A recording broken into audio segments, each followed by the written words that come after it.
నిరీక్షణ prayer house మరియు centres సంఘముల తరపున ప్రేమామయుడైన యేసుక్రీస్తు నామంలో మీ అందరికీ నా వందనములు.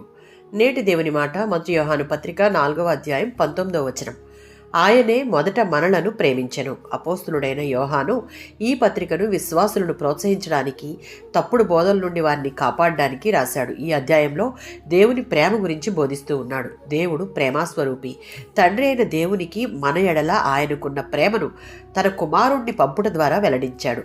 యోహాను సువార్త 3వ అధ్యాయం 16వ వచనం. దేవుడు లోకమును ఎంతో ప్రేమించెను. మనల్ని రక్షించుట కోసం దేవుడు తన ప్రేమ తన ఏకైక కుమారుణ్ణి ఈ లోకమునకు ముందుగా పంపించుట ద్వారా చూపించాడు. రోమీలకు రాసిన పత్రిక 5వ అధ్యాయం 8వ వచనం. మనం పాపులమై ఉండగానే క్రీస్తు మన కొరకు చనిపోయాను. మన అర్హత వల్ల కాదు, దేవుని ప్రేమ వల్లనే మనకు రక్షణ వచ్చింది. యోహాను సువార్త 15వ అధ్యాయం 16వ వచనం. మీరు నన్ను ఏర్పరచుకొనలేదు, నేను మిమ్మును ఏర్పరచుకున్నాను అనగా దేవుడే మొదట మనలను ప్రేమించి మన దగ్గరికి వచ్చాడు. ద్వితీయోపదేశకాండం 7వ అధ్యాయం 7-8 వచనాల్లో ఇశ్రాయేలీల గొప్పతనం వల్ల కాకుండా దేవుని ప్రేమ వల్లనే ఆయన వారిని ఎన్నుకున్నాడు. మనం దేవునిని వెతకలేదు, ఆయనే ప్రేమతో ముందుగా మనలను వెతికాడు. మన మంచి పనుల వల్ల కాక దేవుడు మన ఎడల కలిగి ఉన్న ప్రేమ కారణంగా మనకు ఈ రక్షణ లభించింది.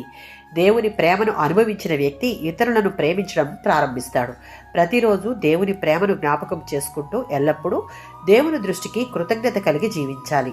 ఆయన మనలను ప్రేమించిన రీతిగానే మనం కూడా ఇతరులను క్షమించి ప్రేమించాలి.